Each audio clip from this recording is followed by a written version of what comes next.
ఇది బ్రౌన్ రైస్తో తయారు చేసిన పెరుగన్నం అండి. నైట్ అన్నం వండుకొని అన్నం చల్లారి పెట్టుకోవాలండి. పాలు కాగిచ్చి పాలు కూడా చల్లారినాక ఈ రెండు మిక్సీ చేసి కలపాలండి. శీతాకాలం కదా తొందరగా వేయండి, 6 గంటలకల్లా వేయండి. ఈ టైంకి తోడుకుంటుంది.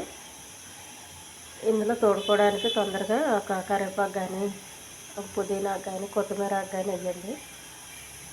తొందరగా తోడుకుంటుంది. ఈ ఛానల్ నచ్చితే సబ్స్క్రైబ్ చేయండి, షేర్ చేయండి, లైక్ చేయండి, కామెంట్ చేయండి. మీరు చేసి ప్రతి కామెంట్కి నేను రిప్లై ఇస్తానండి.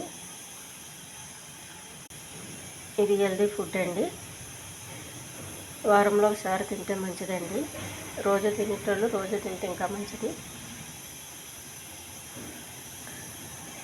గుడ్ ఫుడ్ అండి ఇది. చూడండి ఎలా తోడుకుందో బాగా. మన వైట్ రైస్ కన్నా బ్రౌన్ రైస్తో చాలా బాగుంటుంది.